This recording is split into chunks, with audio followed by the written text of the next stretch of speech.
What if I told you that the first presidential election in American history didn't have any opposing candidates? No debates, no attack ads, no campaign rallies, just one guy who desperately didn't want the job, and an entire country collectively deciding he had to take it anyway.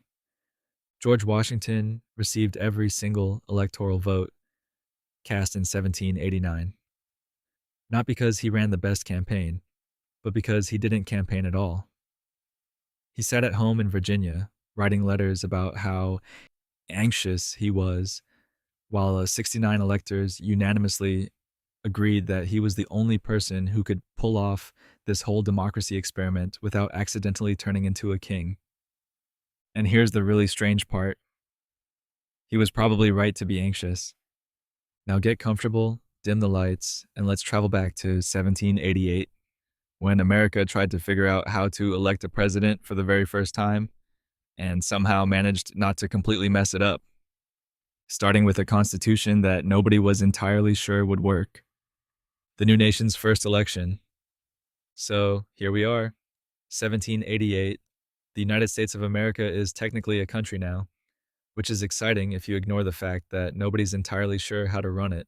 The Constitution has been ratified, barely, after months of argument and compromise and men in powdered wigs shouting at each other in poorly ventilated rooms.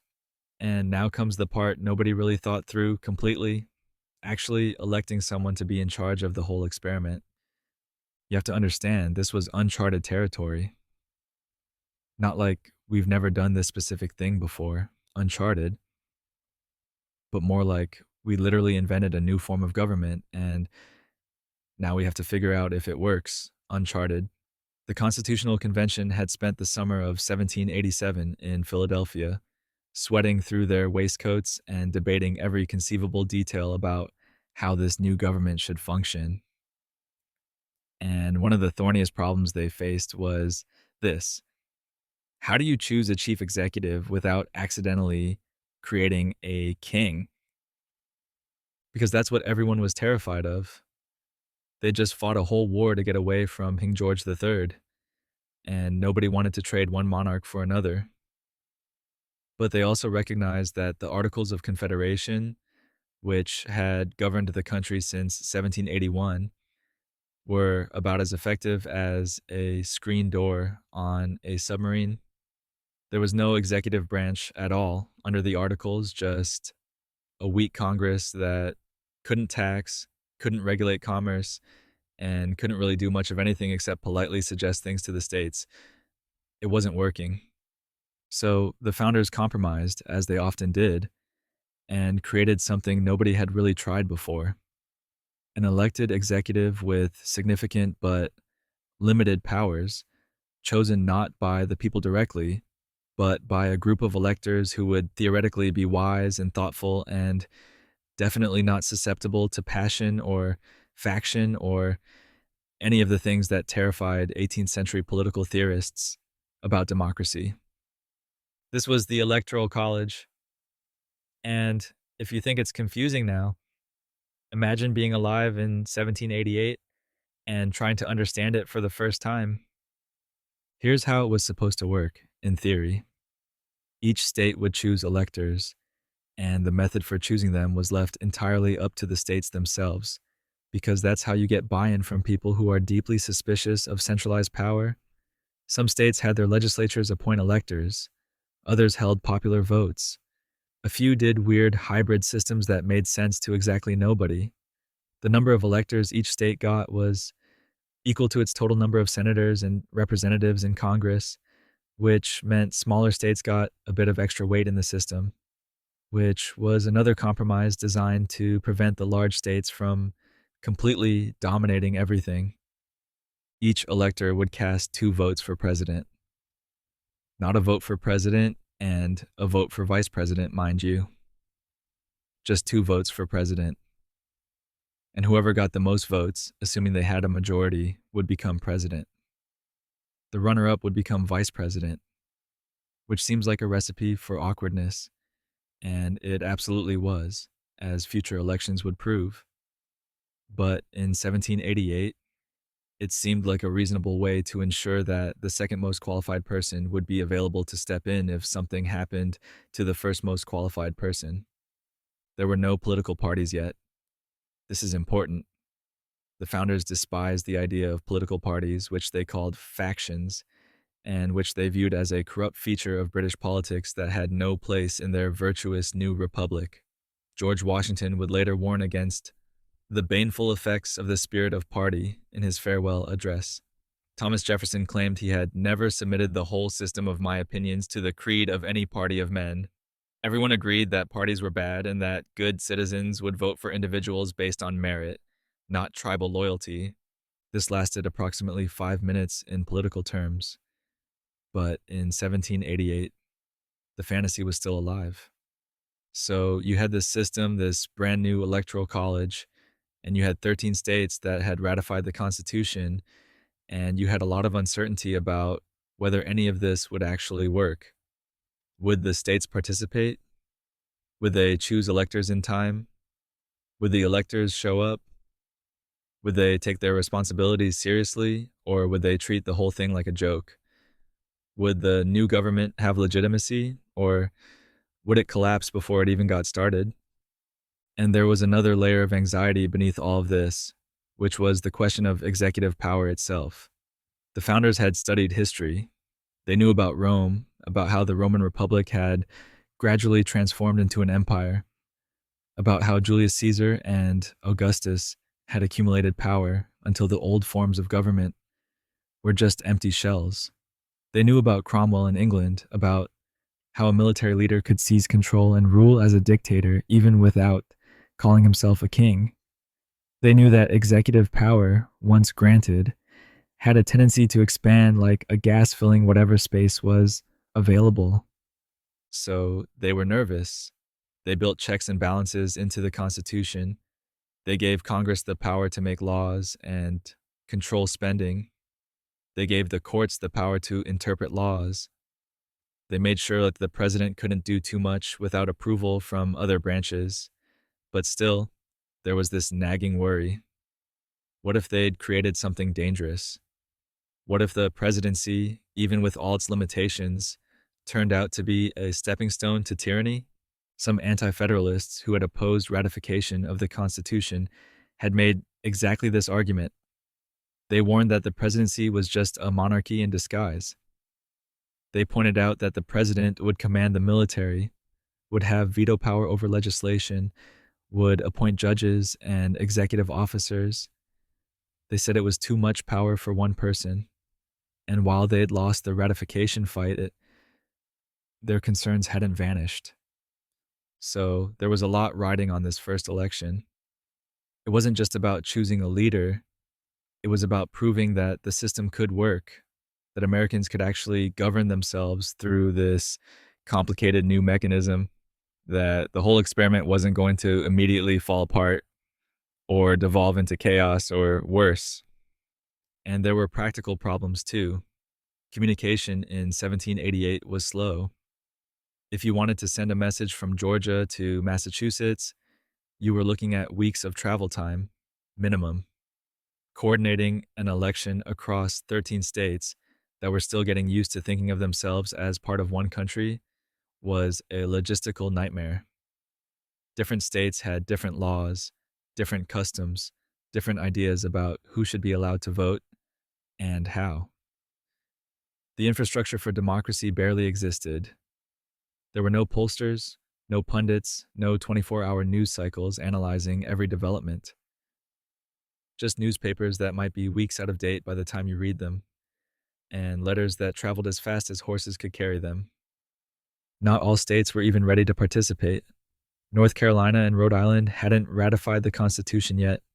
They were still operating under the Articles of Confederation, watching from the sidelines to see if this new government would actually survive.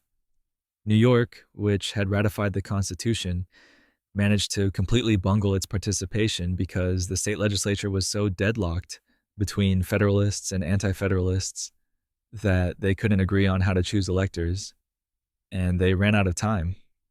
So New York, which would later become the nation's capital for a while, didn't get to vote in the first presidential election. It's like missing your own wedding because you couldn't decide what to wear. So, out of 13 states that had ratified the Constitution, only 10 actually participated in the election, which doesn't exactly scream overwhelming mandate, but it was good enough to get started. The election was scheduled to take place in January of 1789, with electors casting their votes in February and the votes being counted in April. This timeline was flexible, though, because again, nobody was entirely sure how any of this worked. Some states chose their electors earlier, some later. It was less of a synchronized national event and more of a rolling series of local decisions that eventually added up to something resembling an election. And yet, amidst all this uncertainty, one name kept drifting to the surface: Washington's reluctance. George Washington did not want to be president.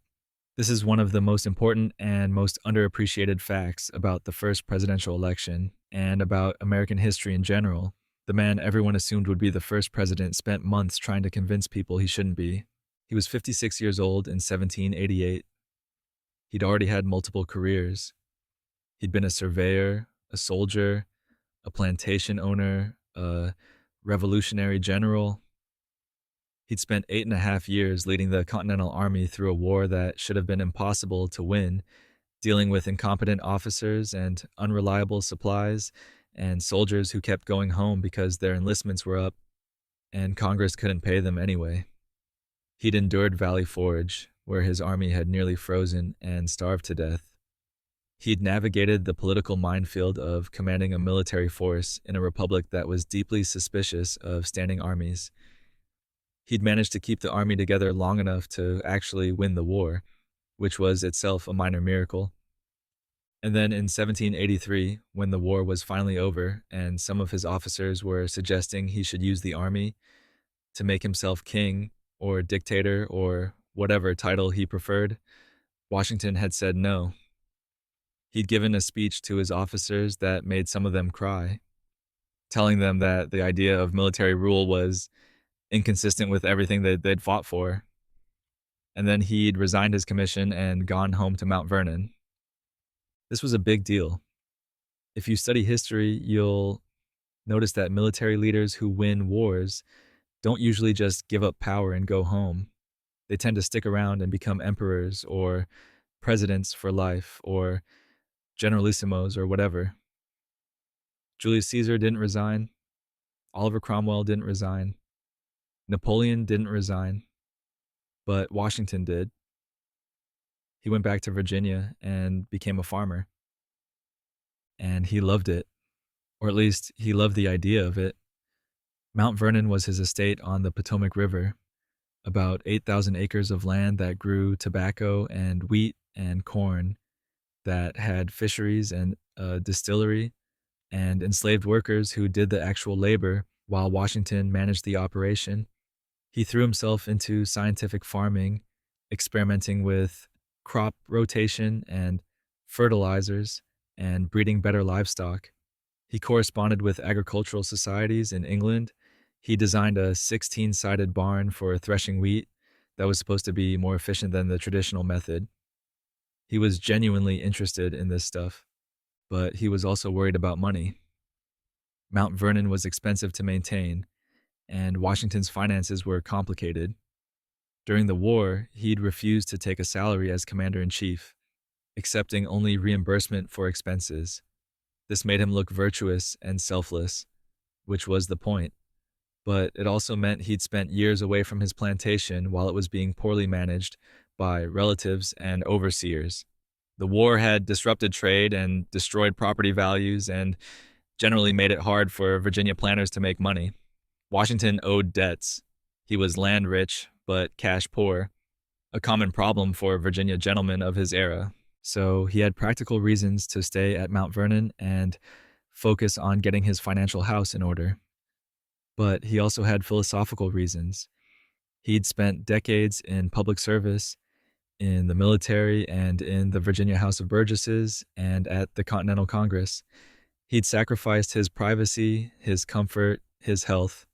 He'd nearly died several times in the Revolution, both from enemy action and from disease. He'd earned a retirement. He was tired.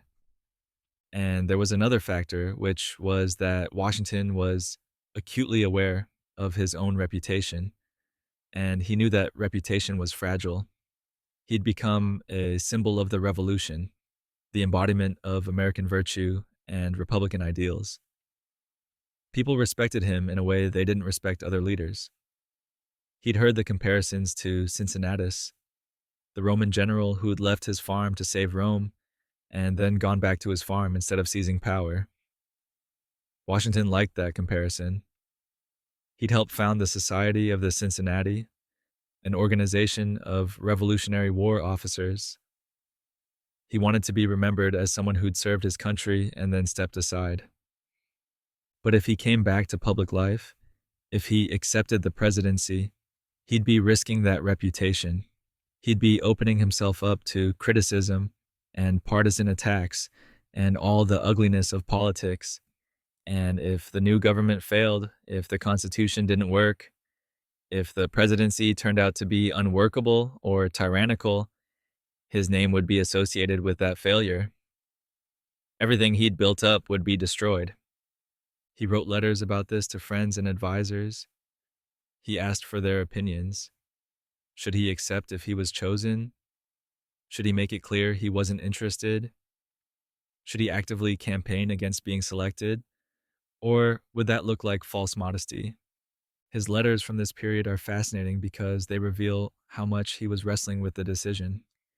He wrote to Henry Knox, his former artillery commander, worrying that people would think he was power hungry if he accepted the presidency. He wrote to Alexander Hamilton, explaining all his reasons for staying home. He told people he was too old, that his memory was failing, that he wasn't equipped for peacetime leadership. Some of this was genuine, and some of it was what we might call strategic humility, a performance of reluctance that made him seem even more virtuous. But here's the thing. Everyone kept telling him he had to do it. They said the country needed him. They said the Constitution would fail without his leadership. They said nobody else had the trust and respect necessary to make the new government work. Hamilton wrote back with arguments that were probably effective because Hamilton was very good at arguments. Knox told him it was his duty. Madison, who'd been one of the primary architects of the Constitution, let Washington know that his participation was essential. And they were probably right. The political landscape of 1788 was fractured. There were deep divisions between Federalists, who supported a strong central government, and Anti-Federalists, who thought the Constitution gave too much power to the national government. There were regional tensions between North and South, between commercial states and agricultural states. There were personal rivalries and resentments left over from the Revolution. The country needed someone who could stand above these divisions, someone who could be trusted by different factions, someone who symbolized unity. Washington was the only person who fit that description. He'd worked with leaders from all the states during the war. He didn't have strong partisan affiliations. He was from Virginia, which helped with Southern support, but he'd spent years in the North and had connections there too. His military record gave him credibility. His decision to resign his commission gave him moral authority. He was, in a very real sense, the indispensable man. And Washington himself probably knew this, even as he protested that he wanted to stay home. He'd presided over the Constitutional Convention in Philadelphia, lending his prestige to the proceedings, even though he rarely spoke during debates. He knew what the founders were trying to accomplish. He understood the stakes. And he understood that if he refused to participate, it would damage the new government's legitimacy before it even got started. So he didn't refuse. He didn't actively campaign, because that would have been unseemly and inconsistent with Republican virtue. But he didn't withdraw his name either. He let it be known quietly that if the electors chose him, he would accept out of duty to his country, even though he'd personally rather be farming. This was the 18th century version of a presidential campaign. Elaborate public reluctance combined with private acceptance. Washington got to look like he was being dragged into service against his will, which made him seem even more virtuous, while everyone who mattered understood that he was actually willing to serve. His reputation helped him in another crucial way. Nobody else had comparable stature. There were other distinguished men in America, certainly. John Adams had been a leader of the Revolution and was serving as ambassador to Britain. John Jay had been Secretary of Foreign Affairs under the Confederation. Thomas Jefferson was in France as minister to the French court, but none of them had Washington's combination of military glory, personal virtue, and universal recognition. None of them could unite the country the way Washington could. So the electors, when they were chosen in the various states, understood that they were really choosing Washington. There was no drama about the outcome, no suspense, no competing candidates running vigorous campaigns.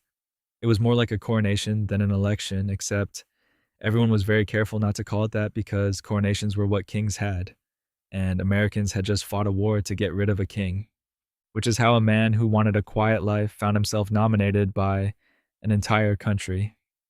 The Electoral College of 1788. Let's talk about how this election actually worked, because it was weird, even by the standards of a system that's still weird 237 years later. First, the states had to choose electors.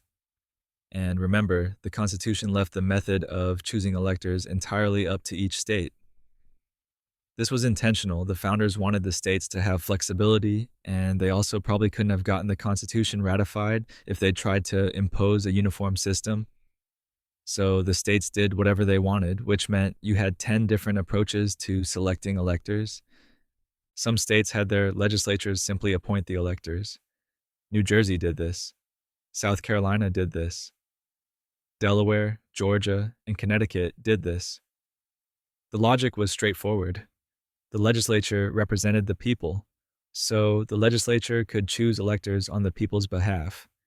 It was efficient, it avoided the expense and uncertainty of a popular vote, and it gave state legislators significant influence over the presidential election.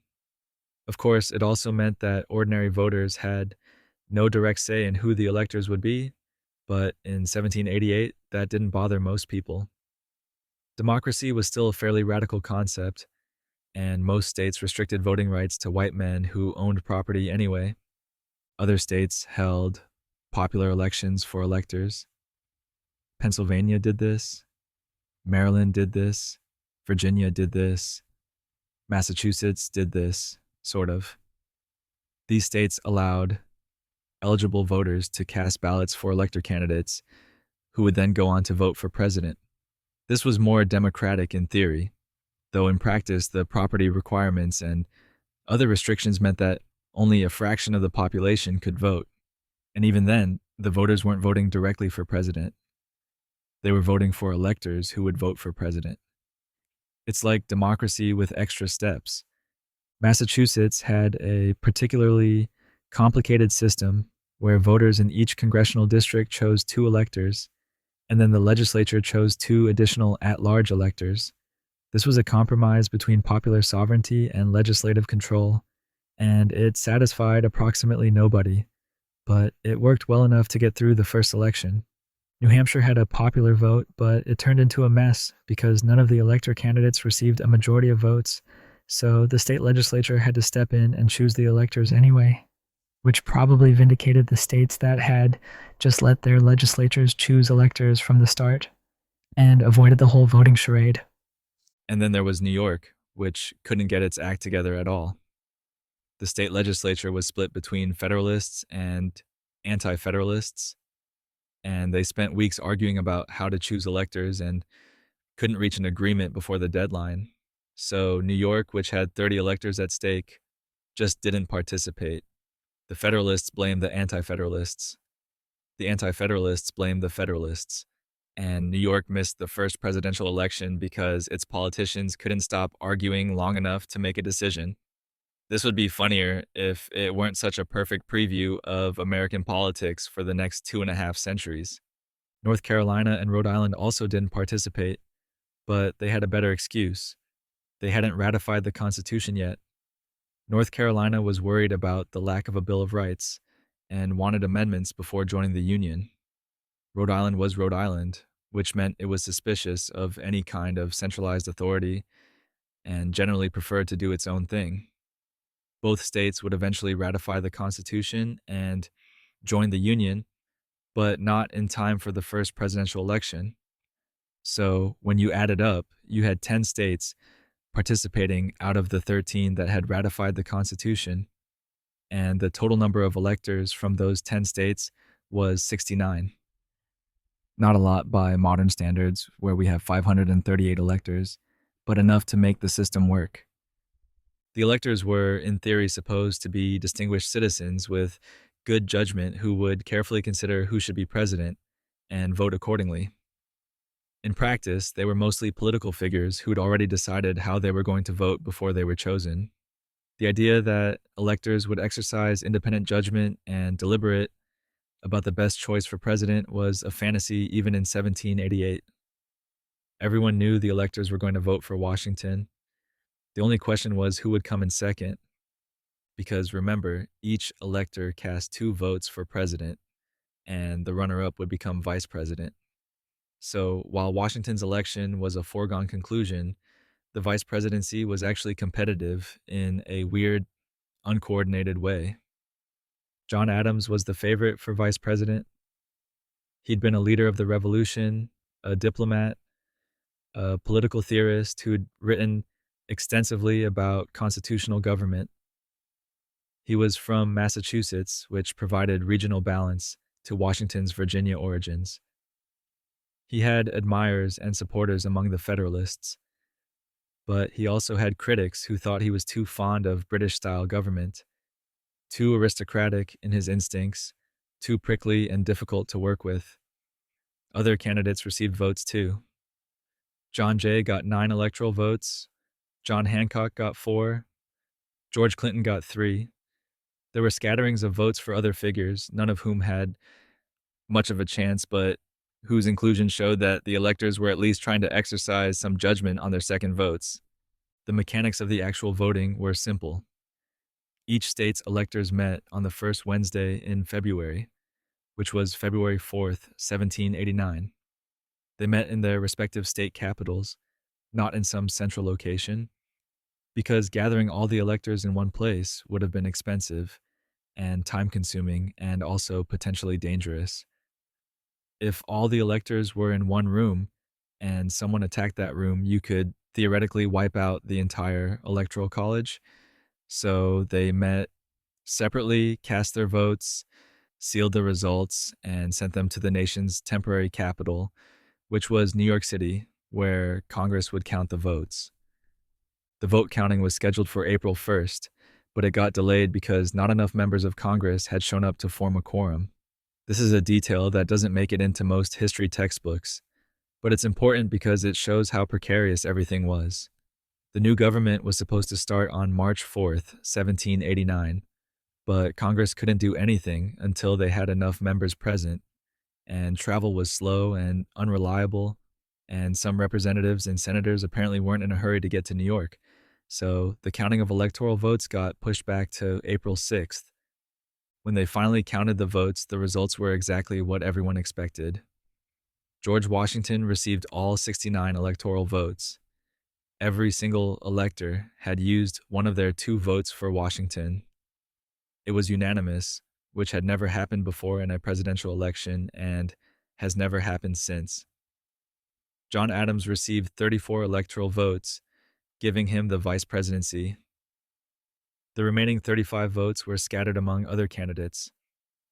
Washington was notified of his election on April 14th, when Charles Thomson, the Secretary of Congress, arrived at Mount Vernon with the official results.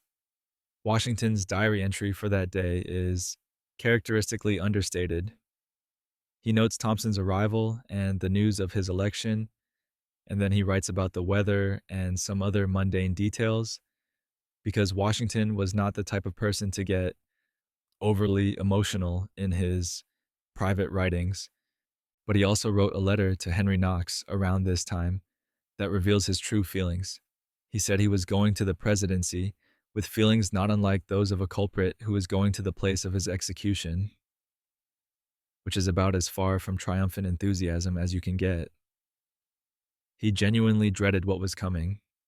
He knew he was giving up his retirement, his privacy, his peaceful life at Mount Vernon. He knew he was taking on a role that nobody fully understood and that might destroy his reputation if things went badly. And then he set out for New York, traveling through Maryland and Pennsylvania and New Jersey.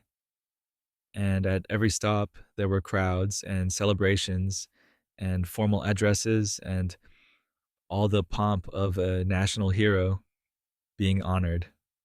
It took him a week to make the journey because he kept having to stop and accept the gratitude of his fellow citizens. When he reached New York, he was greeted with artillery salutes and cheering crowds, and a general sense that the country was ready for this new chapter in its history. He was inaugurated on April 30th, 1789, on the balcony of Federal Hall in New York City. He wore a suit of brown broadcloth manufactured in Connecticut because he wanted to support American industry, and also probably because someone advised him that wearing foreign-made clothing to his inauguration would send the wrong message. He took the oath of office administered by Robert Livingston, the Chancellor of New York. He added the words, "So help me God," at the end of the oath, which wasn't in the Constitution, but which has become traditional for every president since.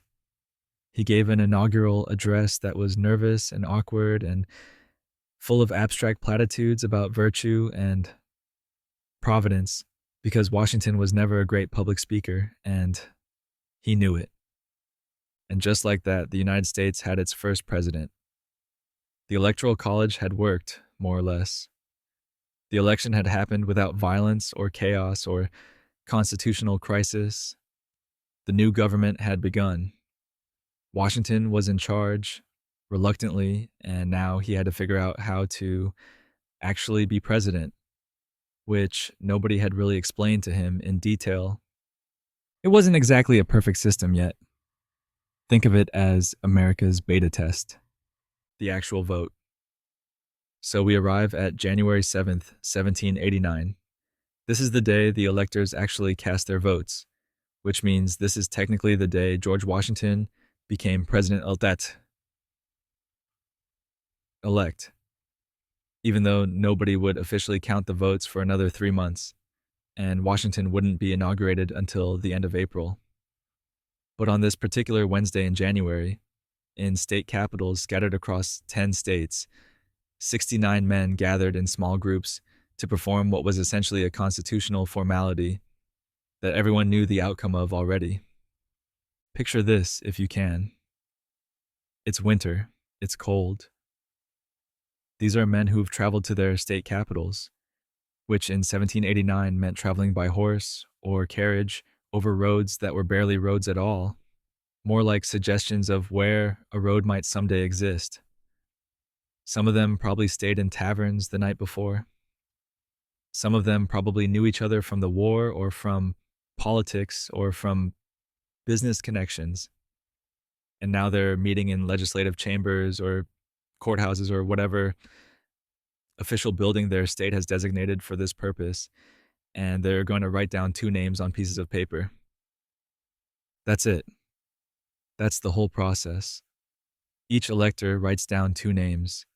The names are supposed to be for 2 different people, and at least one of the names is supposed to be someone from a different state than the elector's home state, which is a rule designed to prevent states from just voting for their own favorite sons and creating a fragmented mess.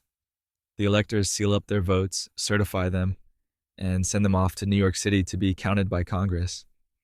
There's no drama in the actual voting because everyone already knows what's going to happen. Every single elector is going to use one of their 2 votes for George Washington. This isn't a surprise. This isn't a nail-biter. This isn't the kind of election where people stay up late waiting for results. Washington's election is as close to inevitable as anything in politics can be. The only real question is who's going to come in second and become vice president. And even that question isn't particularly suspenseful because John Adams is the obvious choice for most electors. He's been a central figure in the revolution since the beginning. He defended the British soldiers accused in the Boston Massacre back in 1770, which took courage and showed his commitment to the rule of law even when it was unpopular. He'd been a delegate to the Continental Congress. He'd had helped draft the Declaration of Independence. He'd served as a diplomat in Europe, negotiating treaties and securing French support during the war. He'd written the Massachusetts State Constitution, which served as a model for other states. He was brilliant, experienced, and respected. He was also from New England, which provided regional balance. The founders were very conscious of regional divisions. They knew that the new country was really more like a collection of countries that had agreed to work together. And they knew that if either the North or the South felt like they were being excluded from power, the whole Union could fall apart. So having Washington, a Virginian, as president and Adams, a Massachusetts man, as vice president made sense politically. It signaled that this was a national government, not a regional one. But Adams had his detractors.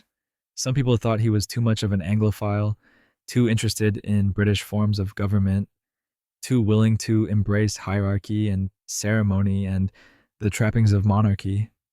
He'd written some things about the need for a strong executive that made people nervous. He could be prickly and vain and difficult. He didn't have Washington's gift for making people feel like they were working together toward a common goal. He was smart enough to know he wasn't universally loved, which probably bothered him because Adams cared deeply about his reputation and his legacy. Still, when the electors cast their ballots, 34 of them used their second vote for Adams. This was enough to make him vice president, but it wasn't a majority. It wasn't even close to what Washington received. And that gap, that difference between 69 votes for Washington and 34 for Adams, tells you something important about how the electors viewed the two men. Washington was essential. Adams was acceptable. The other 35 second-place votes were scattered. John Jay, who'd been Secretary of Foreign Affairs under the Confederation and would later become the first Chief Justice of the Supreme Court, received 9 votes. This made sense. Jay was respected, competent, a good diplomat. He'd helped negotiate the Treaty of Paris that ended the Revolutionary War. He was exactly the kind of person you'd expect electors to support. John Hancock got 4 votes. Hancock was famous, of course. He'd been president of the Continental Congress. He had signed the Declaration of Independence with that enormous signature that became legendary. He was governor of Massachusetts. But he was also something of a showboat, a man who loved attention and ceremony and being important. He'd been miffed that he wasn't chosen to preside over the Constitutional Convention instead of Washington. So 4 votes for Hancock was basically a courtesy to a prominent figure who some electors felt deserved recognition, even if nobody seriously thought he should be vice president. George Clinton, the governor of New York, received 3 votes. Clinton had been an anti-federalist who'd opposed ratification of the Constitution, which made his receiving any electoral votes kind of ironic. But he was also a powerful political figure, and some electors apparently wanted to acknowledge his influence. Or maybe they just liked him personally. It's hard to say. The electors didn't have to explain their choices, and most of them didn't. The remaining votes went to other candidates: John Rutledge, John Milton, James Armstrong, Benjamin Lincoln, Edward Telfair, Samuel Huntington, and a few others whose names have been largely forgotten by history. These were men of some prominence in their states or regions, but they had no realistic chance of winning anything. Their votes were basically compliments, ways for electors to honor local favorites or send political signals about who they thought deserved recognition. And that was it. The voting was done. The ballots were sealed and certified and dispatched to New York City, where they'd sit unopened for months while Congress tried to get organized and actually show up to work. Because here's the thing that makes this election even stranger. The new government was supposed to start on March 4th, 1789, but it couldn't start because not enough members of Congress had arrived in New York to form a quorum. The House of Representatives needed 30 members present to conduct business, and the Senate needed 12. Simple majorities. But in early March, only 13 representatives and 8 senators had shown up.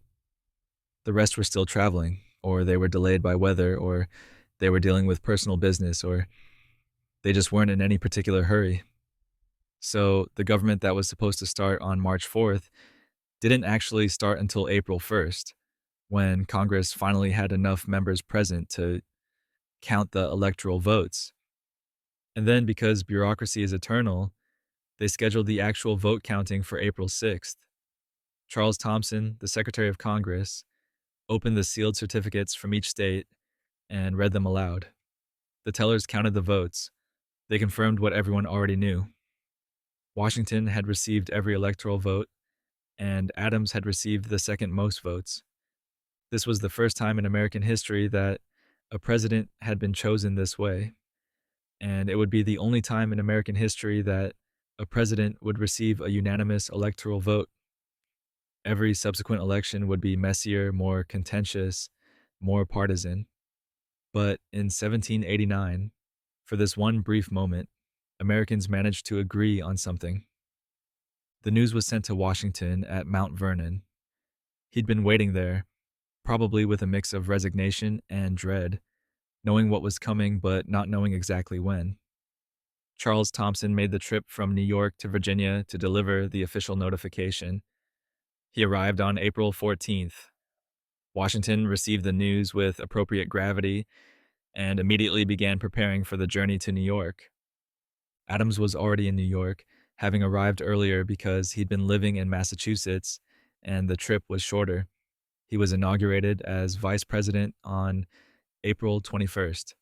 Washington arrived in New York on April 23rd, after a week-long journey that turned into a prolonged, triumphal procession. He was inaugurated on April 30th. And so, America discovered that even democracy needs a runner-up. Why Washington ran unopposed. Now, you might be wondering why nobody challenged Washington for the presidency.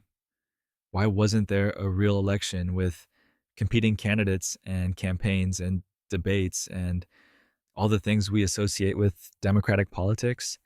And the answer is complicated, but it tells you a lot about the political culture of the late 18th century and about Washington himself.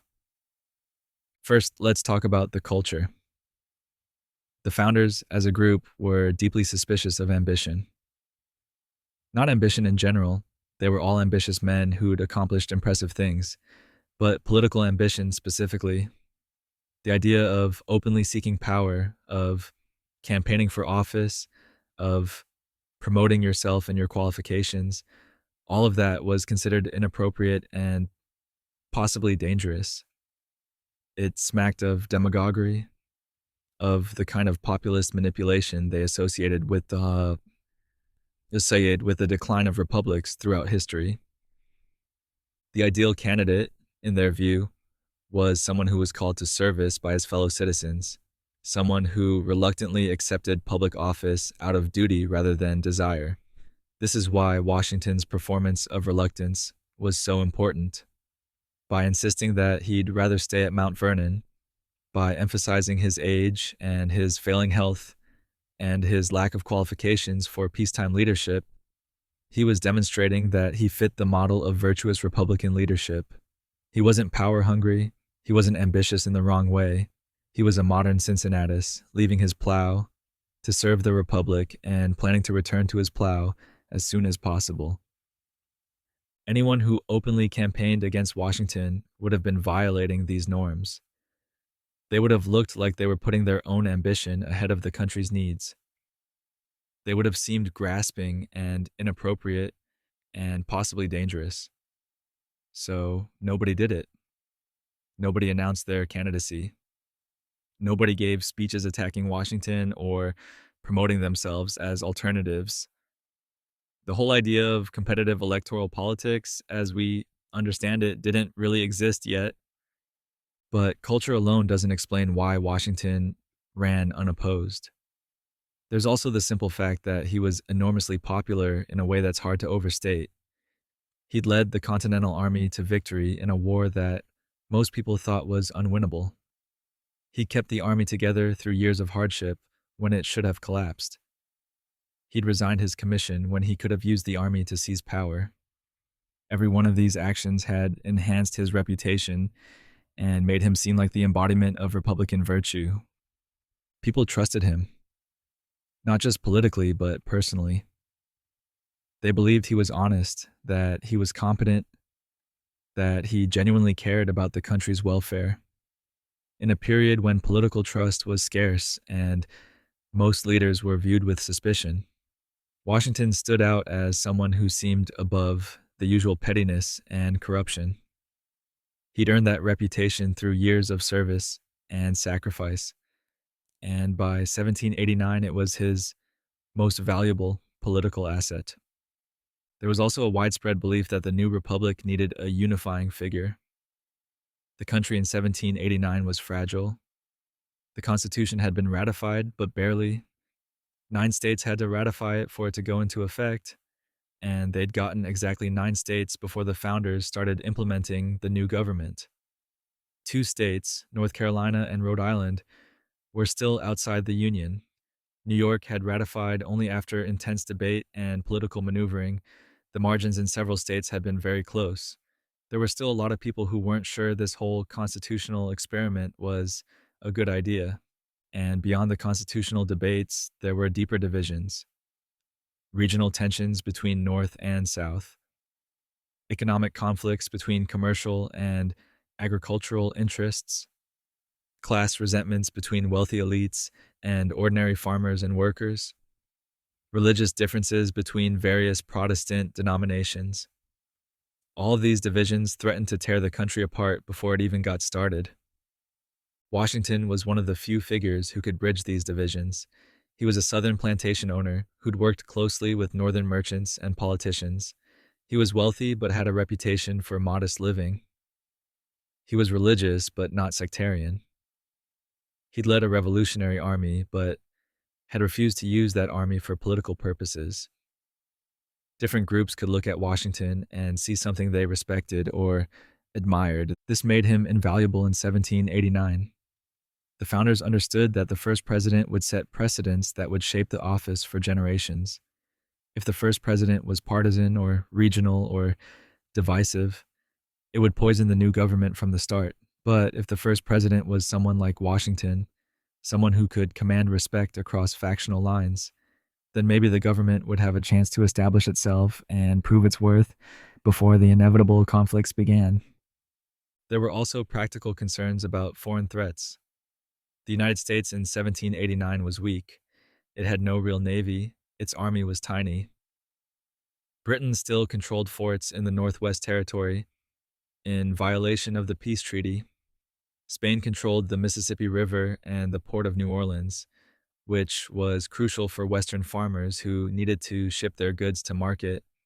The European powers viewed the United States as an experimental curiosity that would probably fail, and they were ready to exploit that failure to expand their own influence in North America.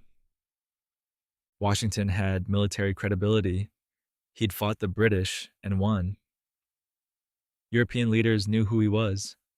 Having him as president sent a message that the United States was serious, that it had effective leadership, that it wasn't just going to collapse into chaos and become easy prey for imperial ambitions.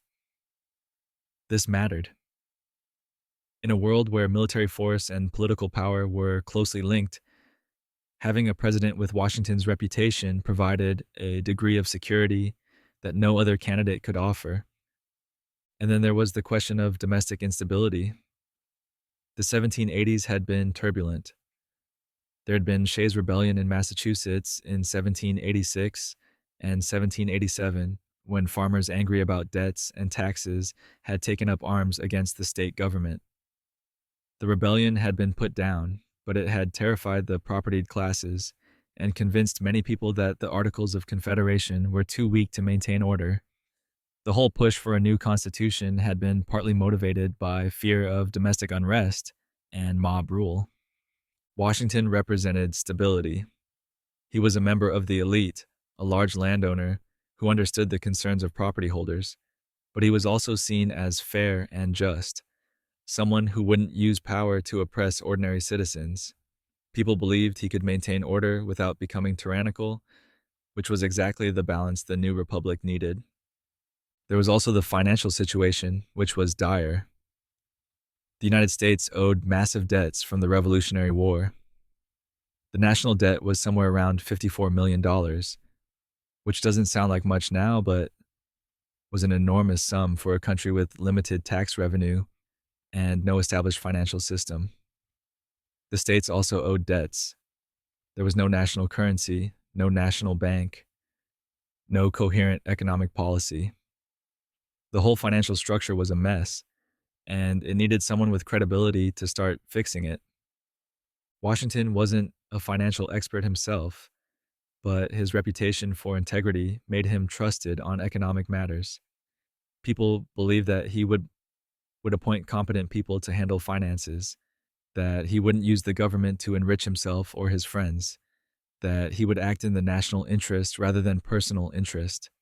This trust was crucial for establishing confidence in the new government's ability to manage the economy. And finally, there's the simple fact that Washington was willing to serve. Not eager, but willing. And in 1789, that willingness was rare among the people who had the stature to be serious presidential candidates. John Adams was serving as ambassador to Britain and didn't return to the United States until the spring of 1788. Thomas Jefferson was in France and wouldn't return until late 1789. Benjamin Franklin was 82 years old and in poor health. Alexander Hamilton was 32 and brilliant, but also controversial and foreign-born, having been born in the Caribbean. John Jay was respected, but didn't have Washington's national profile or military glory. There simply wasn't anyone else who combined Washington's reputation, his experience, his national recognition, his military credibility, his personal virtue, and his willingness to take on the role. Other men might have had some of these qualities, but nobody had all of them. And in the precarious circumstances of 1789, when the new government was untested and the country was divided and the international situation was dangerous, the safe choice seemed like the only responsible choice. So, Washington became president without opposition, not because he suppressed competitors or rigged the system, but because the political culture discouraged overt ambition, because his reputation was unmatched, because the country desperately needed a unifying figure, and because nobody else seemed capable of filling the role. It was a unique moment in American history, one that would never be repeated. Every subsequent presidential election would be messier and more contentious and more overtly political. But in 1789, Americans managed to convince themselves that they were choosing a leader based on merit and virtue rather than faction and ambition. Sometimes the safest choice becomes the only choice. Inauguration delays. So, Washington has been elected president. Every elector has voted for him. It's unanimous, it's historic, it's exactly what everyone expected. And now comes the part where he actually becomes president and starts doing president things. Except there's a problem, which is that nobody can actually tell him he's been elected because Congress hasn't counted the votes yet. And Congress hasn't counted the votes yet because Congress barely exists. You see, the Constitution said that the new government would begin on March 4th, 1789. This seemed like a reasonable timeline when the founders wrote it. The states would choose their electors in January. The electors would vote in early February.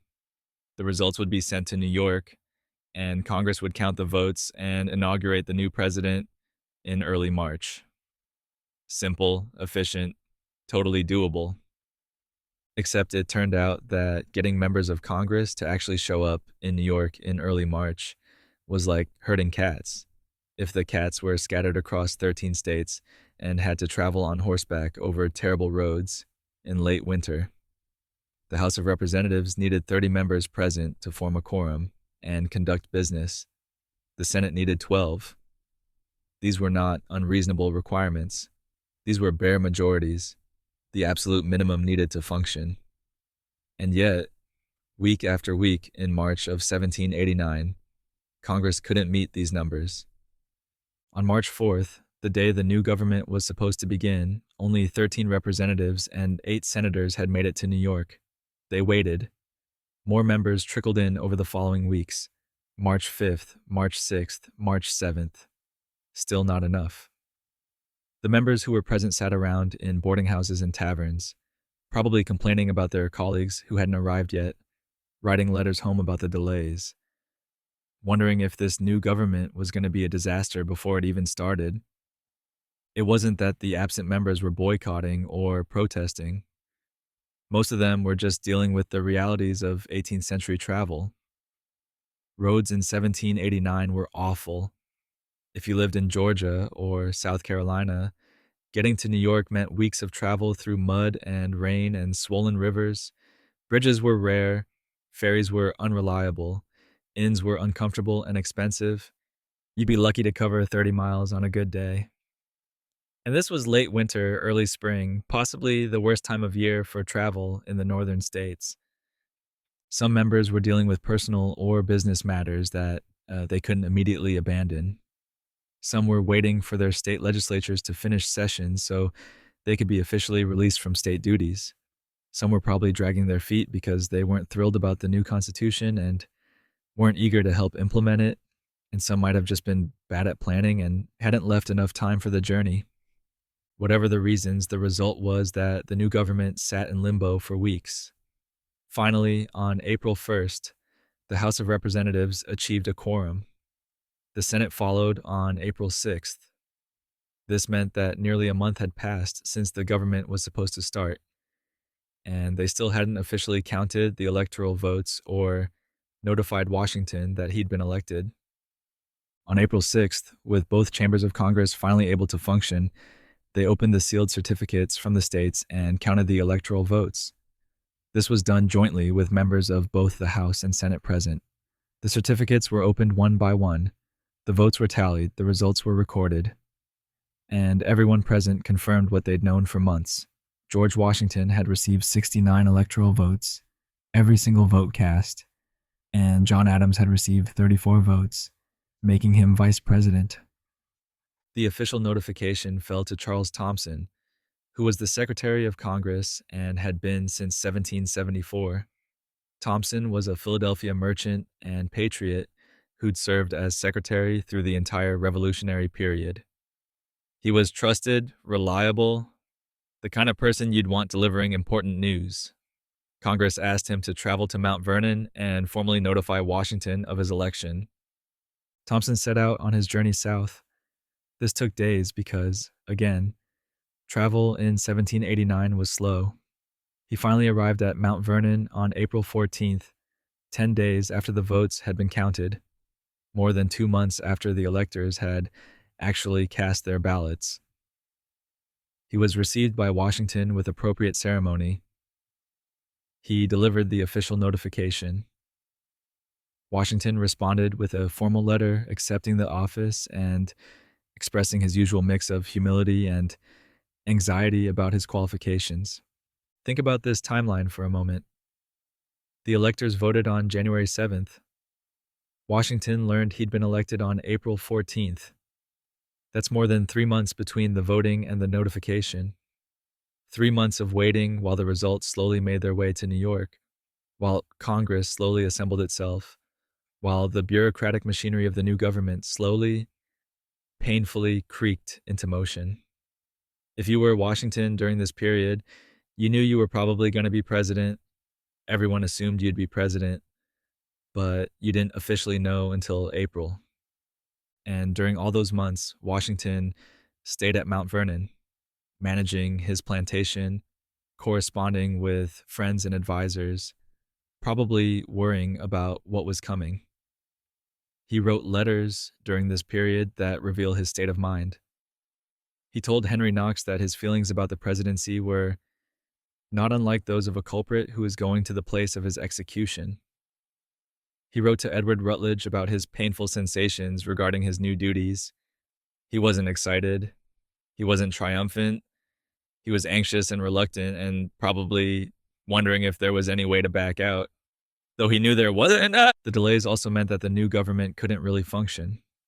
Adams was sworn in as vice president on April 21st, but without a president, the executive branch didn't exist yet. The cabinet positions hadn't been filled. The federal courts hadn't been established.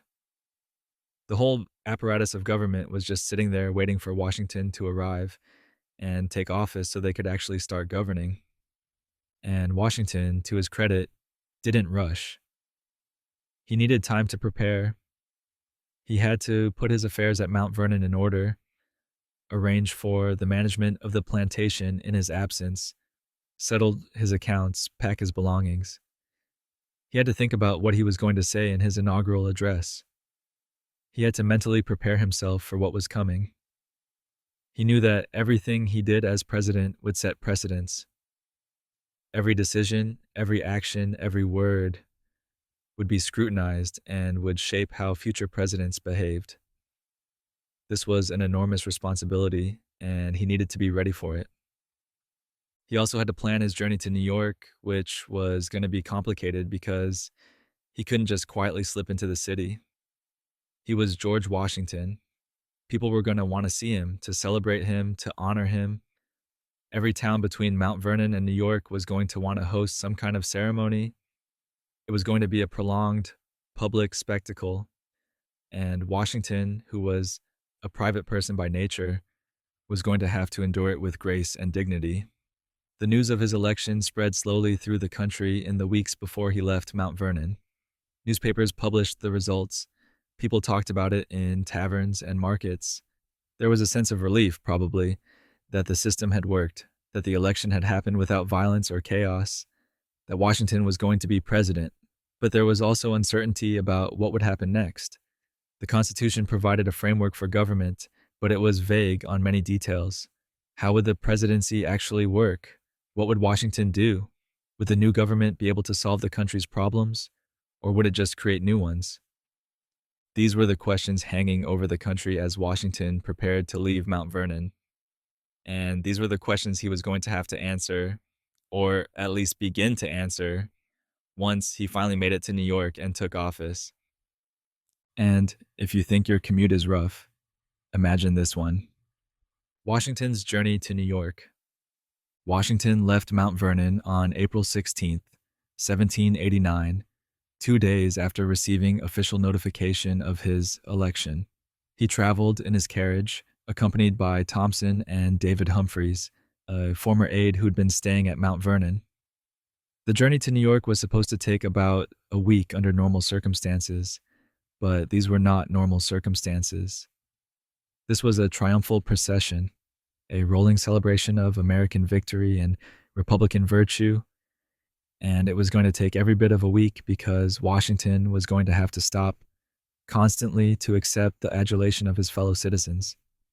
The first stop was Alexandria, Virginia, just a few miles from Mount Vernon. The townspeople held a dinner in his honor. There were toasts and speeches. Washington responded with appropriate modesty, thanking them for their kindness and asking for their prayers and support. It was a preview of what was coming for the next week. From Alexandria, he traveled through Maryland. He stopped in Baltimore, where the city organized a parade and a formal welcome. There were cavalry escorts, artillery salutes, cheering crowds. Washington was presented with poems and addresses praising his character and his service to the country. He had to sit through all of this, maintaining his dignified composure, probably feeling increasingly uncomfortable with the hero worship, but understanding that he had to accept it gracefully because it was part of his role. The journey continued through Delaware. In Wilmington, more crowds, more ceremonies, more expressions of gratitude and hope. People lined the roads to catch a glimpse of him as his carriage passed. They wanted to see the hero of the revolution, the man who was going to lead them into this uncertain future. And Washington, who'd spent months trying to convince himself and others that he'd rather be farming, had to play the part of the confident, capable leader. Philadelphia was a major stop. This was the largest city in the country, with a population of around 40,000 people. It had been the center of revolutionary activity, the site of the Continental Congress and the Constitutional Convention. Washington had spent years of his life there during the war and the political debates that followed. The city turned out in force to welcome him. There were bells ringing, cannons firing, throngs of people in the streets. He was escorted to the city tavern where the leading citizens of Philadelphia hosted a formal dinner. More toasts, more speeches, more expressions of hope that he would guide the nation successfully. Washington's diary entries during this journey are characteristically understated, but they reveal his state of mind.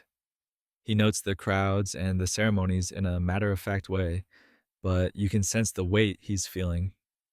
He records details about distances traveled and where he stayed each night, the kind of mundane information he always included in his diary, but he also includes occasional comments about his feelings. He mentions his anxiety about the responsibilities ahead.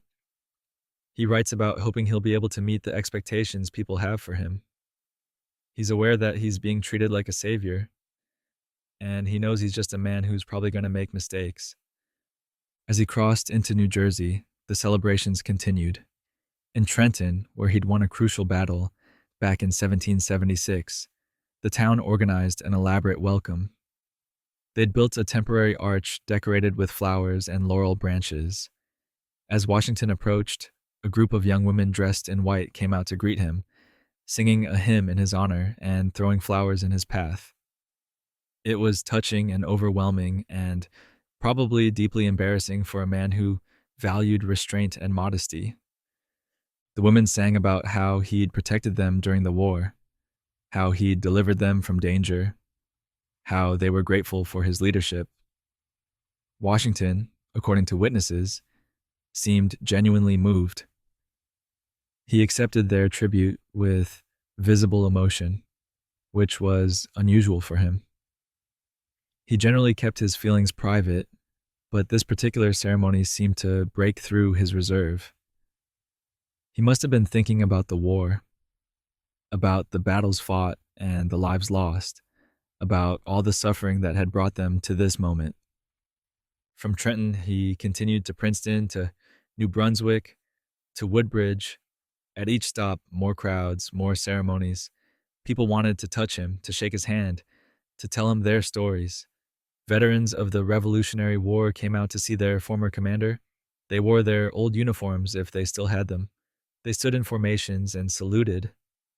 Washington greeted them warmly, these men who'd served under him, who'd endured Valley Forge and Yorktown and all the other trials of the war.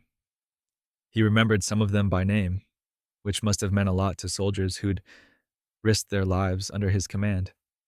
As he approached New York, the final stage of the journey became even more elaborate. He reached Elizabethtown Point on April 23rd, and from there he was supposed to cross to Manhattan by water.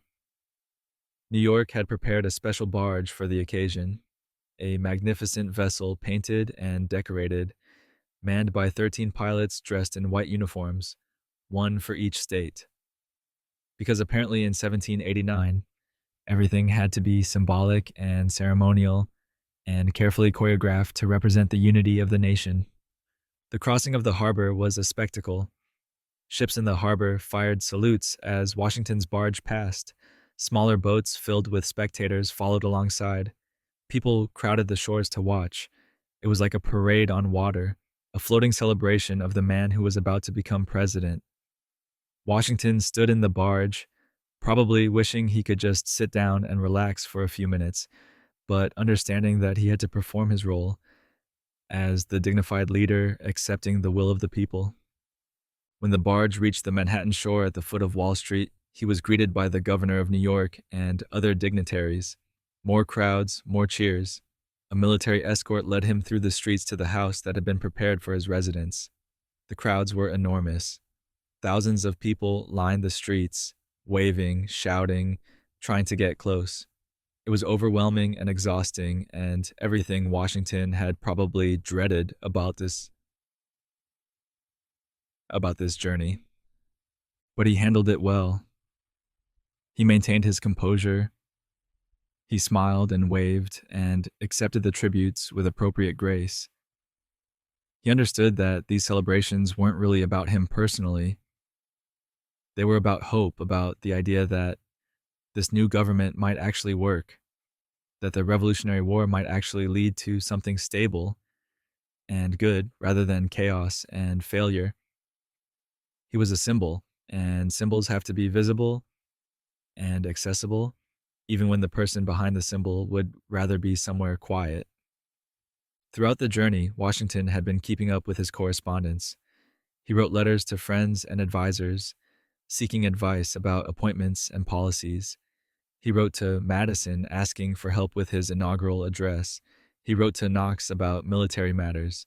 He wrote to former comrades from the war, thanking them for their support and asking them to accept positions in the new government. He was already working, already thinking about how to staff the executive branch and implement the Constitution, even as he was traveling and dealing with constant public ceremonies. His anxiety about the presidency comes through in these letters. He asks people for their honest opinions about his capabilities. He worries about making mistakes. He emphasizes that he needs good advisors because he doesn't trust his own judgment on many issues. This was partly genuine humility. Washington really did doubt himself sometimes, but it was also strategic. By appearing uncertain and by publicly relying on advisors, he was signaling that he wasn't going to be a tyrant, that he was going to govern with input from others, rather than imposing his will unilaterally. The journey from Mount Vernon to New York took 8 days, from April 16th to April 23rd. In that time, Washington had been celebrated, honored, praised, and treated like a hero at every stop. He'd accepted these tributes with dignity, but you can sense from his writings that he found the whole experience draining. He wasn't comfortable being the center of attention. He wasn't naturally charismatic or outgoing. He was reserved, formal, somewhat stiff in social situations. All of this public celebration required him to be on constantly, to perform the role of the leader, even when he felt uncertain or tired or overwhelmed. And now he was in New York, the temporary capital, where Congress was waiting and where he was going to be inaugurated in a week. He had that week to prepare, to finish writing his inaugural address, to meet with legislators and begin forming his cabinet, to mentally prepare himself for the moment when he'd actually become president, and all of this would become real. He spent that week in relative privacy, working on his speech, consulting with advisors, trying to get ready for what was coming. He knew the inauguration was going to be another public spectacle, another ceremony where he'd have to stand in front of crowds and accept the weight of the presidency. He knew that once he took the oath of office, every decision he made would set a precedent. Every choice would matter. Every word would be analyzed. And he knew that despite all the celebrations and tributes and expressions of confidence in his leadership, he was probably going to fail in some ways. Nobody could meet the expectations that had been placed on him. Nobody could be the perfect virtuous leader that people seemed to think he was. He was just a man, a 57-year-old plantation owner who'd been a soldier and who had tried his best to serve his country. And now he was being asked to do something nobody had ever done before in a system that hadn't been tested yet. Because nothing says reluctant leader like a man applauded all the way to a job he isn't sure he wants. April 30th, 1789, Federal Hall, New York City. This is the day George Washington becomes the first president of the United States, and nobody's entirely sure how this is supposed to work because nobody's ever done it before. There's no precedent for an American presidential inauguration. There's no established ceremony, no traditional script, no time tested protocol. The founders had written the constitutional oath of office, which was only 35 words long, but beyond that, they'd left the details to be figured out on the day itself. Federal Hall was located at the corner of Wall Street and Nassau Street, right in the heart of New York's commercial district.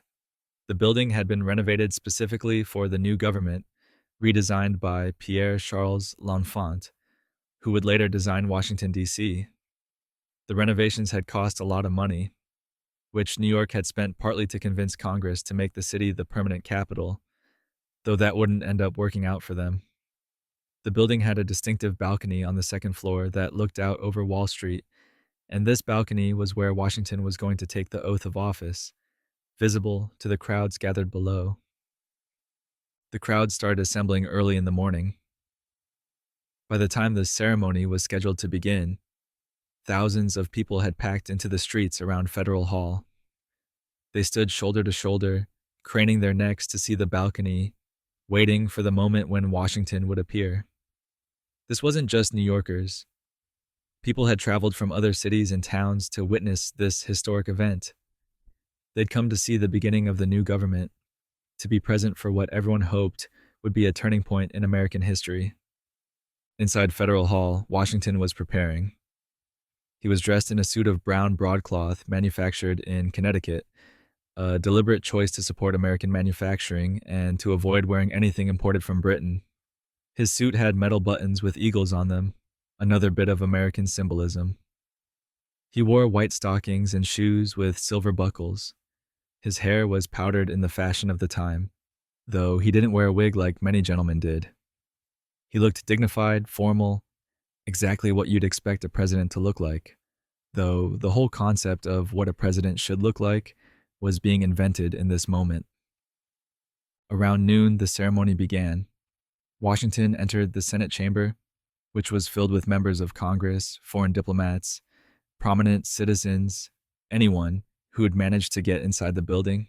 John Adams, who had been inaugurated as vice president 9 days earlier, was already there.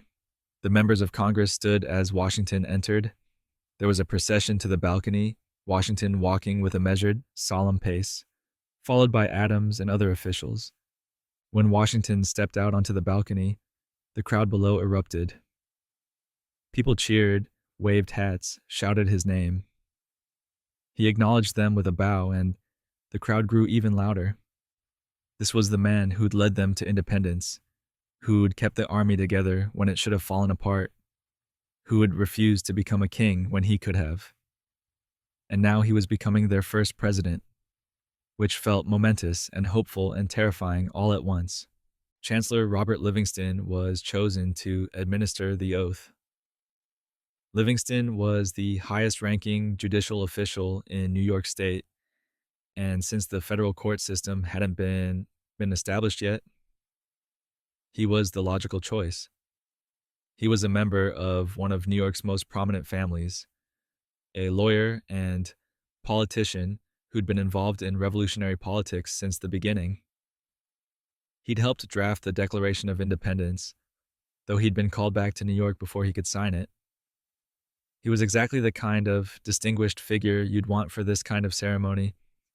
But there was a small problem, which was that nobody had thought to bring a Bible for Washington to place his hand on while taking the oath.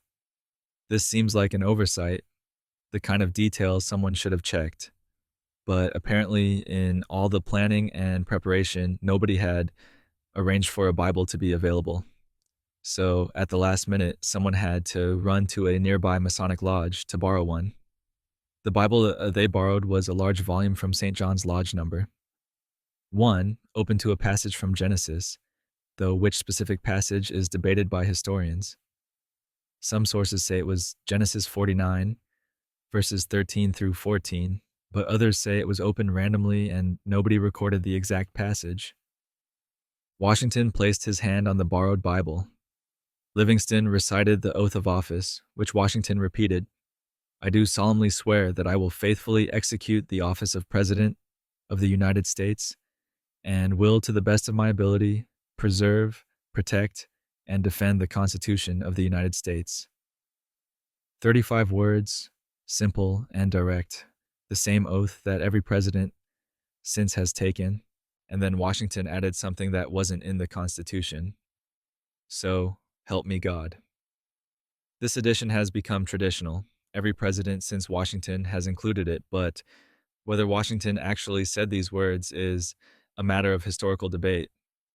The earliest written documentation of this phrase being part of the oath comes from much later sources, and some historians argue that it might be a later embellishment that got retroactively attributed to Washington. But the tradition holds that he said it, and it's been part of the presidential oath ever since. So we'll go with that version while acknowledging the uncertainty. After Washington finished the oath, Livingston turned to the crowd and shouted, "Long live George Washington, President of the United States." The crowd roared its approval. Church bells started ringing throughout the city. Ships in the harbor fired their cannons in salute, 13 guns for the 13 states, the booms echoing across the water and reverberating through the streets. It was a moment of genuine celebration, a sense that something important and good had just happened. Washington bowed to the crowd again, looking solemn and perhaps a bit overwhelmed. Then he turned and went back inside Federal Hall to deliver his inaugural address to the assembled Congress. The crowd outside dispersed slowly, people talking excitedly about what they had just witnessed, about the beginning of this new chapter in the nation's story. Inside the Senate chamber, Washington stood before the members of Congress and prepared to give his first official speech as president. And this is where things got interesting because Washington was not a natural public speaker, and he was about to deliver an address under the most pressure-filled circumstances imaginable, knowing that every word would be analyzed and remembered and used to judge his fitness for office. And just like that, America had a president, and a very nervous one. Washington's inaugural address. George Washington was visibly nervous when he stood up to deliver his inaugural address. Multiple witnesses commented on this in their letters and diaries. They noted that his hands were shaking. His voice trembled when he began speaking. He seemed uncomfortable, almost pained, as he read from the pages in front of him. This was not the confident military commander who'd faced down British armies. This was a 57-year-old man who'd rather be anywhere else, forced to perform a role he'd never wanted in front of people whose expectations he knew he couldn't meet. Part of the nervousness was probably just Washington's natural discomfort with public speaking. He'd never been eloquent in the way that Adams or Jefferson or Madison were eloquent. He wasn't good at improvising speeches or engaging in verbal debates. He preferred to communicate through writing, where he could take his time and choose his words carefully. Speaking in front of large groups made him anxious, and this was the largest, most important audience he'd ever addressed as a civilian leader. But there were also physical factors contributing to his difficulties. Washington had health problems that affected his speaking. He had chronic dental issues that had plagued him for years. By 1789, he'd lost most of his natural teeth and wore dentures made from ivory and metal and possibly teeth from other sources, though not wooden teeth. That's a myth. These dentures were uncomfortable and didn't fit well. They affected his ability to speak clearly, giving him what some people described as a slightly mumbling quality. They also caused him pain, which couldn't have helped with his public speaking confidence. His eyesight was also failing. He'd needed reading glasses for years, and his vision had continued to deteriorate. When he stood up to read his inaugural address, he had to put on his glasses, which he did with a self-deprecating comment about having grown old in the service of his country. This was both a genuine acknowledgement of his age and a bit of strategic vulnerability, showing the audience that he was human and fallible rather than some marble statue of Republican virtue. The address itself was surprisingly long, about 1,400 words, which took a while to deliver when you're reading it aloud in a trembling voice with ill-fitting dentures and aging eyes. Washington had worked on the speech for weeks, getting input from Madison and others, trying to strike the right tone. He wanted to sound humble but competent, confident but not arrogant, visionary but not presumptuous. It was a difficult balance, and he probably rewrote sections multiple times, agonizing over every phrase. The central themes of the address were humility, divine providence, republican virtue, and national unity. Washington began by acknowledging his own inadequacies, telling Congress that no one could be more conscious than he was of his own deficiencies for the role. This was classic Washington, the performance of reluctance and self doubt that made him seem more trustworthy because he wasn't claiming to be perfect. He expressed his hope that his errors would be viewed with indulgence, that people would judge him by his intentions rather than his inevitable mistakes. He spent a considerable amount of time talking about divine providence and the role of God in guiding the nation. This reflected both his personal beliefs and the political culture of the time, which generally assumed that Republican government required divine support and moral virtue to survive. He suggested that the foundation of the new government was a miracle, that the peaceful establishment of a constitutional system was evidence of providential favor. This language would have resonated with his audience, most of whom shared these assumptions about the relationship between religion and politics. He talked about the importance of virtue in Republican government. This was a major concern of the founders. They believed that republics required virtuous citizens and virtuous leaders to function properly, that without virtue, republics would decay into corruption and eventually tyranny. Washington emphasized that the preservation of the sacred fire of liberty depended on the Republican model of government being maintained through virtuous behavior. He was setting expectations, telling the country that this experiment would only work if people acted with integrity and put the common good ahead of personal interests. He also addressed the question of presidential power and the fear that the presidency might become monarchical. He was careful to emphasize that he saw himself as a servant of the people, not a ruler. He talked about his respect for Congress and his intention to work with them rather than dominating them. He made it clear that he understood the presidency was a limited office, that he had no desire to expand its powers beyond what the Constitution specified. This was important because there were still people who worried that the presidency was just a stepping stone to kingship, and Washington needed to reassure them that he wasn't going to use his position to accumulate power. Interestingly, he declined to make specific policy recommendations in the inaugural address. He said it wouldn't be appropriate for him to recommend particular measures to Congress, that they were better positioned to decide what legislation was needed. This was another strategic choice, showing deference to the legislative branch and avoiding the appearance of trying to dictate policy. He would make specific recommendations later in formal messages to Congress, but for the inauguration, he kept things vague and general. He did make one specific request, though, which was about his compensation. He told Congress that he didn't want to be paid a salary. He would accept reimbursement for expenses, but he didn't want money beyond that. This was the same approach he'd taken as commander-in-chief of the Continental Army, and it had the same purpose, to demonstrate that he was serving out of duty rather than personal gain. It made him look virtuous and selfless, which was exactly the image he wanted to project. Of course, this approach also had practical benefits for Washington's reputation. By refusing a salary, he avoided criticism that he was profiting from public service. He put himself above questions of financial self-interest. And he could afford to do this because he was wealthy, or at least he appeared wealthy because of his land holdings, even though his actual cash situation was complicated. Poorer men couldn't have made this gesture, which shows how the political culture of the time favored wealthy gentlemen who could afford to serve without pay. The delivery of the speech was apparently painful to watch.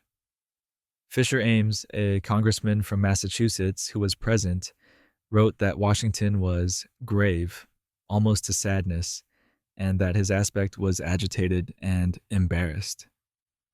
Another witness described Washington as trembling so much that he could barely read his prepared text. His voice was low and at times hard to hear. He stumbled over some words. It was not the inspiring, confident performance you might expect from a great leader, but in some ways that made it more effective.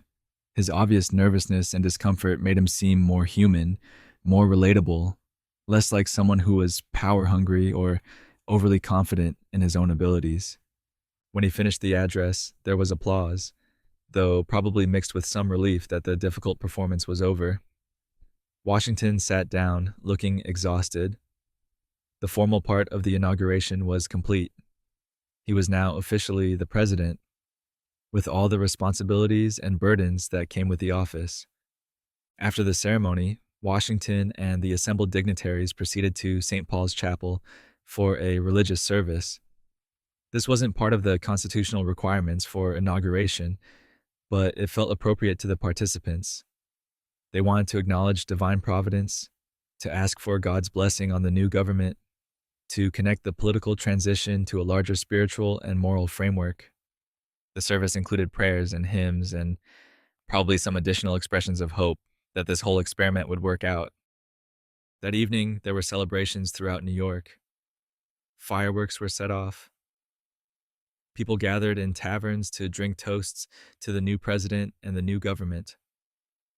There was a sense of optimism, a feeling that maybe this constitutional system would actually succeed, that the Revolutionary War would actually lead to something stable and good rather than chaos and failure. But Washington himself probably didn't feel much like celebrating. He'd just taken on a job he'd tried to avoid, a job with unclear boundaries and enormous expectations, a job where every decision would set precedents that would shape the country for generations. He delivered a speech while visibly trembling, showing everyone his anxiety and uncertainty. He was 57 years old, with failing eyesight and dental problems, and all the accumulated weariness of a lifetime of public service. And now he was president, with all the weight that entailed. In his private writings around this time, Washington expressed genuine fear about the responsibilities ahead. He worried about making mistakes. He worried about disappointing people. He worried that the system wouldn't work and that his reputation would be destroyed. These weren't the concerns of someone confident in their abilities. These were the concerns of someone who understood how difficult the task was going to be. But, of course, the line between president and monarch was still very blurry. The fear of creating a new monarchy. Here's something you need to understand about 1789. Americans were terrified of kings. Not metaphorically terrified, not philosophically opposed, but genuinely, viscerally afraid that they just spent 8 years fighting a war against monarchy only to accidentally create a new one on their own soil. This fear shaped everything about how the presidency was established, and Washington was acutely aware that every choice he made would either reinforce or alleviate these anxieties. The anxiety wasn't irrational. History was full of examples of republics that had decayed into monarchies or dictatorships. Rome was the most obvious case, studied obsessively by the founders. The Roman Republic had lasted for centuries before Julius Caesar, and then Augustus had gradually transformed it into an empire, keeping the forms of republican government while concentrating real power in the hands of one man. And once that transition happened, it was irreversible. Rome never went back to being a republic. The founders knew this story intimately, and they were determined not to repeat it. But they had also created a presidency with significant powers. The president was commander-in-chief of the military. He could veto legislation. He appointed judges and executive officers. He conducted foreign policy. He had a lot of authority, more than many anti-federalists had been comfortable with during the ratification debates. And now that authority was being handed to Washington, who was the one person in America who probably could have made himself king if he'd wanted to. He had the military loyalty, the popular support, the personal prestige. If Washington decided to use the presidency as a stepping stone to monarchy, there wasn't much anyone could do to stop him. So people watched him carefully. They looked for signs that he was becoming too regal, too monarchical in his behavior. They worried about every ceremony, every title, every formality that might suggest the presidency was turning into something more than what the Constitution intended.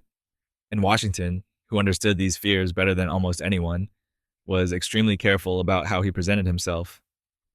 One of the first controversies involved what to call the president. You might think Mr. President would be obvious, but in 1789 it wasn't. There was a genuine debate in Congress about what title should be used.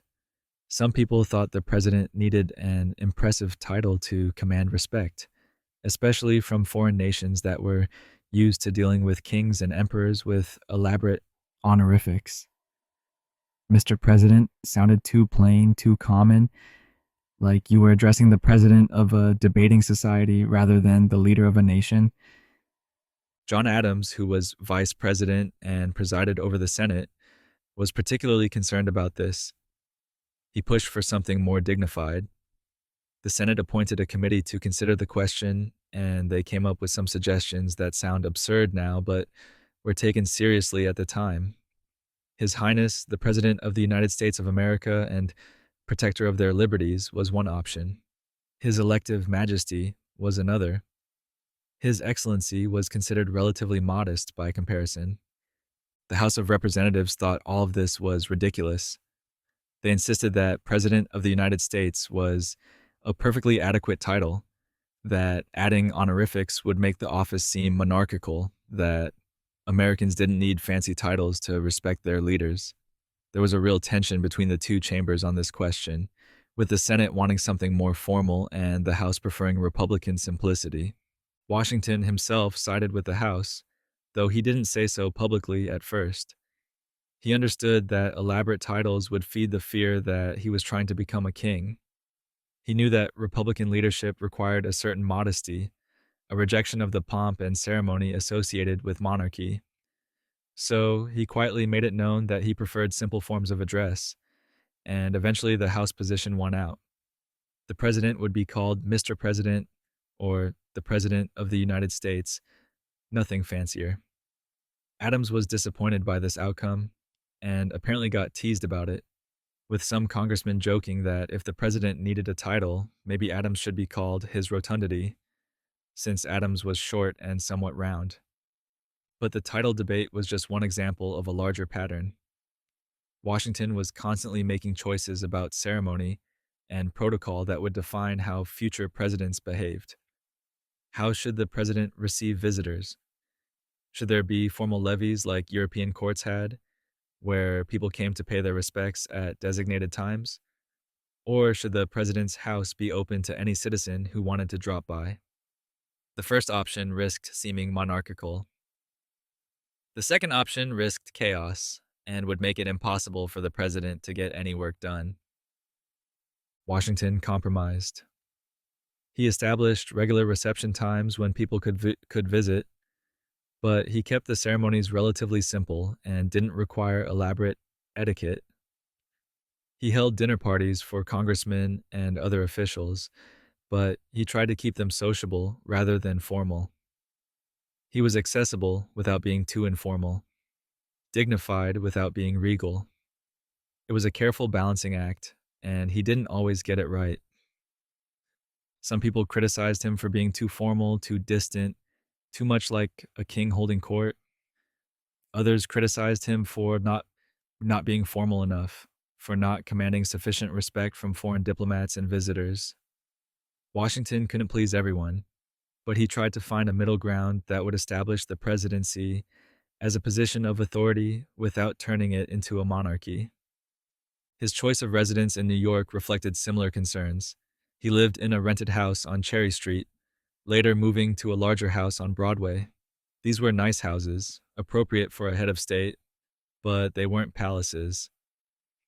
Washington furnished them tastefully but not extravagantly. He employed servants, including enslaved people he had brought from Mount Vernon, but he didn't have the massive household staff that European monarchs maintained.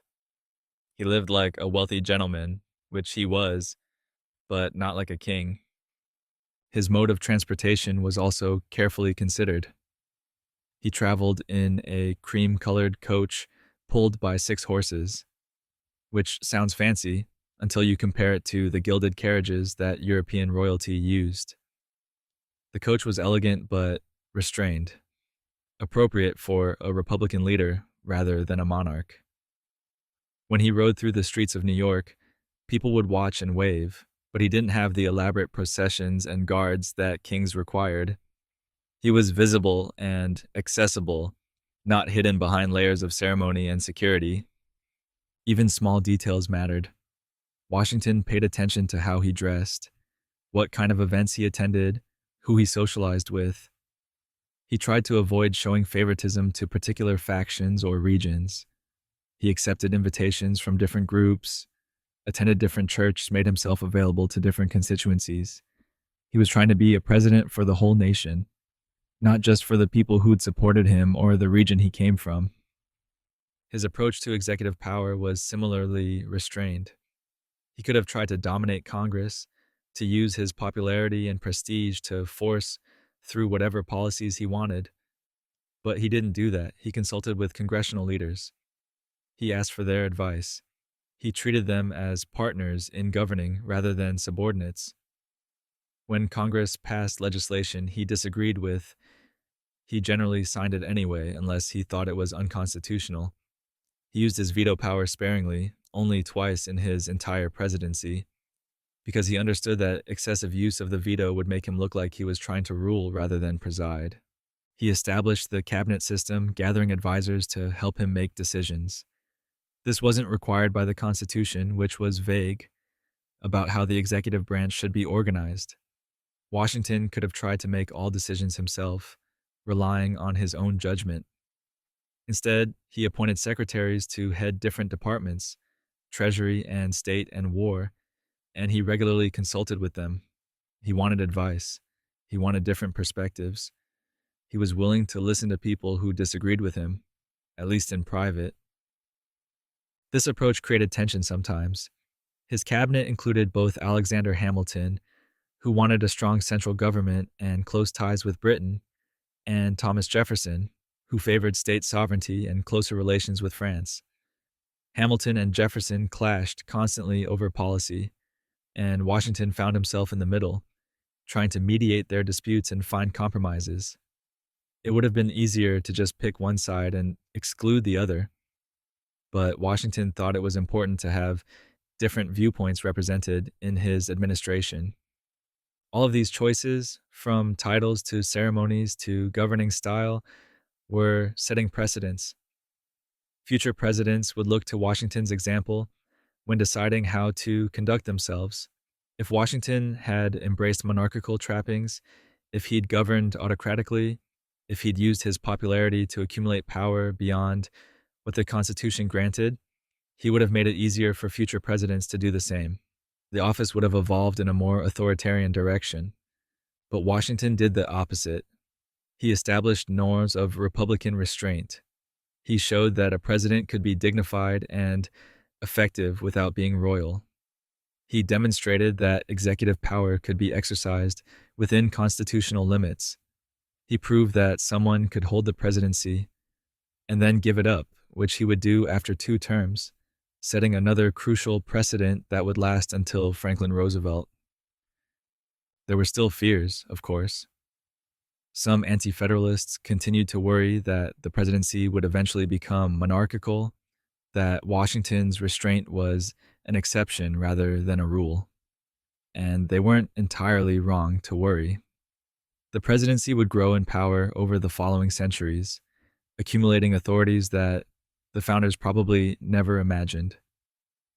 But the basic principle that Washington established, that American presidents were elected officials rather than monarchs, that they served at the pleasure of the people rather than by divine right, that principle held.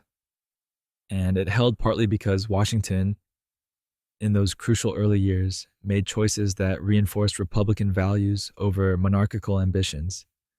He knew what he was doing. His correspondence from this period shows that he was very conscious of his role in shaping the office. He talked about walking on untrodden ground, about how every act would set a precedent. He felt the weight of that responsibility, the knowledge that his mistakes would affect not just his own reputation, but the entire future of the presidency and possibly the survival of the republic itself. In many ways, 1788 wasn't just an election, it was a lesson. What the election of 1788 meant for the future. The election of 1788 established patterns that would shape American politics for centuries. Some of these patterns were intentional, conscious choices made by the founders and by Washington. Others emerged accidentally, unintended consequences of decisions made for practical reasons that turned into enduring traditions. But together, they created a framework for how presidential elections and presidential power would function in the American system.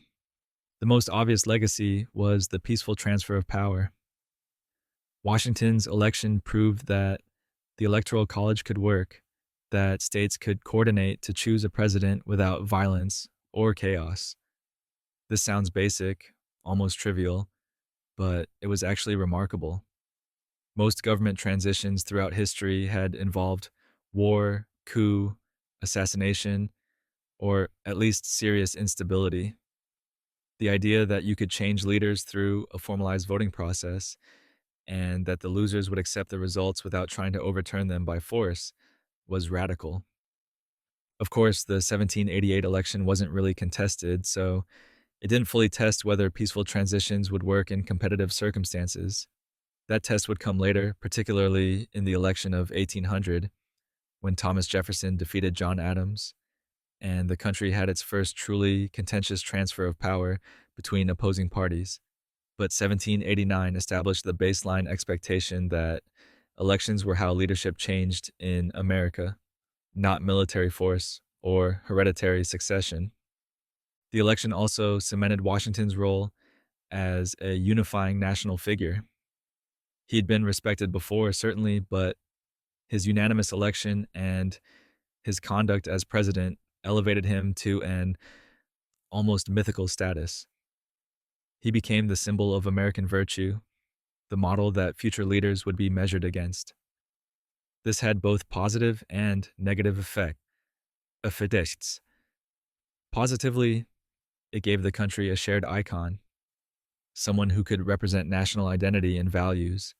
Negatively, it created unrealistic expectations for future presidents, none of whom could match Washington's unique combination of military glory, moral authority, and historical timing. Washington's restraint in exercising executive power was another crucial legacy. He could have used his popularity and the vagueness of the Constitution to expand presidential authority significantly. The Constitution didn't specify exactly what the president could and couldn't do in many areas. It left room for interpretation, for precedent setting, for the gradual accumulation of power. Washington mostly chose not to push those boundaries. He established a pattern of executive restraint, of deference to Congress on legislative matters, of relying on advisors rather than personal judgment alone. This pattern wouldn't last forever. Future presidents would expand executive authority, particularly during wars and crises. But Washington's example created a counterweight, a model of Republican leadership that constrained how aggressively presidents could pursue power. Even when later presidents did expand their authority, they often felt the need to justify their actions by reference to Washington's principles, to claim they were acting in his spirit even when they were doing things he probably wouldn't have approved of. Washington's decision to serve only 2 terms, which wouldn't happen until later in his presidency, would also become a crucial precedent. The Constitution didn't limit how many terms a president could serve. Washington could have stayed in office until he died, and there would have been nothing unconstitutional about it. But he chose to step down after 8 years, establishing the 2-term tradition that would last until Franklin Roosevelt broke it during World War II. This tradition reinforced the principle that American presidents were temporary office holders, not lifetime rulers, that they were citizens who served their country for a time and then returned to private life. The election also helped solidify the credibility of the Constitution itself. The Constitution had been controversial. It had barely been ratified. A lot of people had serious doubts about whether this new system of government would work. But the successful election of Washington, followed by the relatively smooth functioning of the early government, demonstrated that the Constitution could actually serve as a framework for governing. It wasn't perfect. There were already debates about interpretation and amendment, but it was workable. This early success made it harder for critics to argue that the whole constitutional experiment should be abandoned. The regional balance between Washington from Virginia and Adams from Massachusetts established a pattern of geographic ticket balancing that would persist in American politics.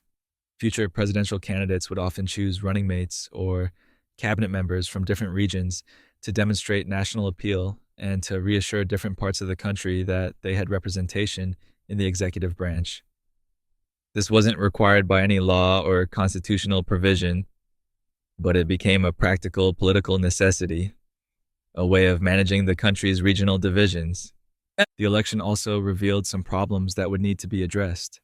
The system where each elector cast 2 votes for president and the runner up became vice president worked fine when Washington was the unanimous choice, but it would create serious issues in later elections when there was actual competition.